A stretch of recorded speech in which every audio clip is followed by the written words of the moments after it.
Viewers, कैसे हैं आप लोग। स्वागत है आपका शेयर बाजार ज्ञान की एक और वीडियो में।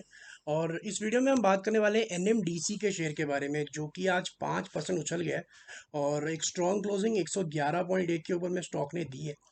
इस क्लोजिंग के पीछे एक रीज़न है। एक री रेटिंग का रिपोर्ट आया एनएमडीसी के स्टॉक के ऊपर में, तो उस रिपोर्ट के ऊपर में डिस्कशन करेंगे। साथ ही साथ में इसके चार्ट्स के ऊपर डिस्कशन करेंगे कि आने वाले समय में एनएमडीसी का शेयर कहाँ तक जा सकता है। चलिए शुरू करते हैं। तो बेसिकली जो री रेटिंग का रिपोर्ट आया है वो आया है कोटक इंस्टीट्यूट के हवाले से। उन्होंने ये कहा है कि यहाँ से एनएमडीसी का टारगेट उन्होंने बढ़ा के 130 पे कर दिया है।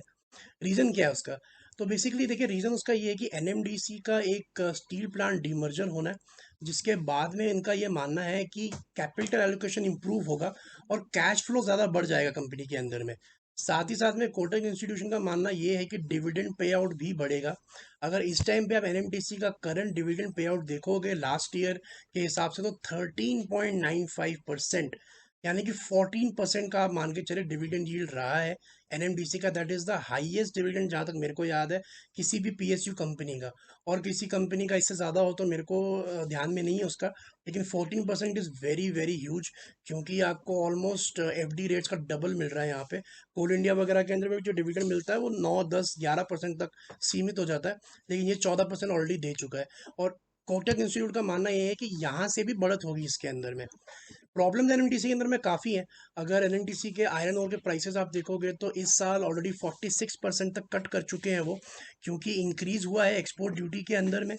और कोटक इंस्टीट्यूट का मानना ये है कि आने वाले जो सेकेंड हाफ है, FY23 का जो सेकेंड हाफ है, उसके अंदर में भी जो डिमांड है, जो प्राइसेस है आयरन ओर के, वो यही रहेंगे। उसके अंदर में कोई बहुत ज़्यादा अप्रेजल नहीं आएगा। चाइनीज़ डिमांड भी थोड़ी बहुत म्यूटेड ही है। और जो एक्सपोर्ट ड्यूटी कम होनी है 50% पे जो बढ़ा के रखी हुई है सरकार ने, वो बजट से पहले तो कम नहीं होनी है। तो वो माना जा रहा है कि एक बार बजट आ जाएगा तो जो एक्सपोर्ट ड्यूटी है वो 50% से घटा के 30% कर दी जाएगी। एनएमडीसी ने बेसिकली जो अपने प्राइसेस घटाए 46%, उसके पीछे रीज़न ये है कि कंपनी को अपने वॉल्यूम्स बढ़ाने थे, और वॉल्यूम्स बढ़ाने के लिए एनएमडीसी ने ये प्राइस कट किए थे। कोटक ने इनका एबिटा ऑलरेडी काट दिया है। अपने जो रिपोर्ट है उसके अंदर में माना है कि FY23 के लिए 24 के लिए जो एस्टिमेट्स हैं, उसके अंदर में 9% के करीब इनका एबिटा जो है वो कट कर दिया है इन्होंने, क्योंकि ये मान के चल रहे हैं कि लॉसेस थोड़े कंपनी के अंदर में होंगे। लेकिन overall they are very bullish कि जैसे ही आयरन ओर के प्राइसेस ऊपर की तरफ सुधरेंगे तो एनएमडीसी अच्छा फ़ायदा दिखाएगा और अच्छे रिजल्ट्स आपको दोबारा दिखाएगा। अब हम चलेंगे स्टॉक के चार्ट्स के ऊपर में। चार्ट्स पे जाने से पहले मेरा आपसे एक रिक्वेस्ट है कि अगर आपने मेरे चैनल को सब्सक्राइब नहीं किया है तो आप मेरे चैनल को प्लीज़ सब्सक्राइब कर लीजिए, ताकि रोज़ आने वाली वीडियोस आपको लगातार मिलती रहे। तो एनएमडीसी का जो स्टॉक का चार्ट है, ये मेरे को दो माइंड्स में डालता है। अगर मैं डेली चार्ट देखता हूँ, जो कि आपके सामने भी डेली चार्ट है, डेली चार्ट मुझे बहुत अच्छा लगता है। डेली चार्ट में क्या अच्छा लगता है कि जो दो एवरेजेस मैंने यूज़ करी हुई है, 20 मूविंग एवरेज है शॉर्ट टर्म, और ये जो लॉन्ग टर्म एवरेज है ब्लैक वाली, this is the 200 daily moving average. अब इसमें अच्छा क्या है, देखिए जो 20 मूविंग एवरेज है ना, ये आपको हमेशा शॉर्ट टर्म ट्रेंड बताती है।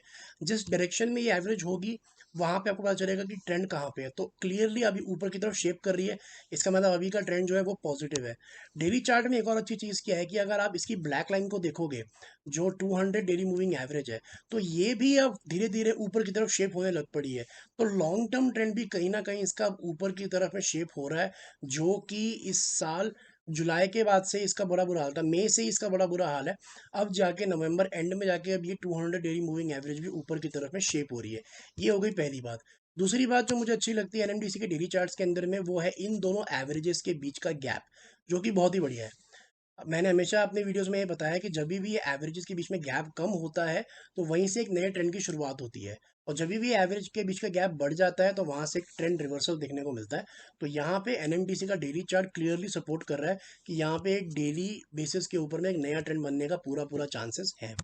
लेकिन वहीं जहाँ मैं वीकली चार्ट खोलता हूँ तो थोड़ा सा मेरे को जो इशू आता है, इशू क्या आता है इसके अंदर में कि अब देखिए जो ये दोनों एवरेजेस हैं, क्योंकि वीकली चार्ट है तो दोनों ही वीकली मूविंग एवरेजेस बन जाती हैं।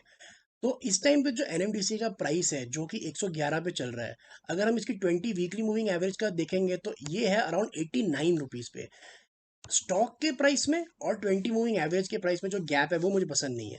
बिकॉज आप कभी भी कोई भी स्टॉक उठा के देख लो, आपको ये बात हमेशा समझ में आएगी कि स्टॉक का जो 20 वीकली मूविंग एवरेज होता है ना, वो उसका लाइफ लाइन होता है, वो एक लाइफ का ट्रैक होता है।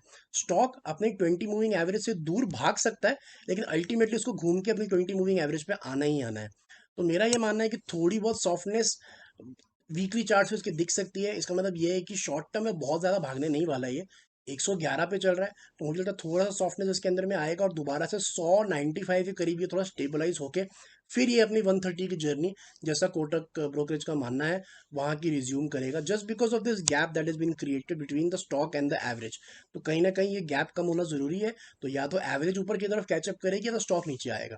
111 का है, आई थिंक 9500 के करीब ये आएगा, बट लॉन्ग टर्म के लिए बहुत बढ़िया है। डिविडेंड भी अच्छा है, और आने वाले समय में ये 2 3 4 महीने थोड़े स्ट्रगल के हैं, जब तक आयरन ओर के प्राइसेस और स्टील के प्राइसेस ठीक नहीं होते। उसके बाद में the story is very good and very much intact for NMDC. तो दोस्तों ये था मेरा video on NMDC. I hope आपको समझ में आ गया। कोई सवाल है आपका तो आप कमेंट सेक्शन में डाल सकते हैं। मैं मिलूंगा आपसे अपनी अगली वीडियो में, तब तक आप अपना ख्याल रखें and all the best guys.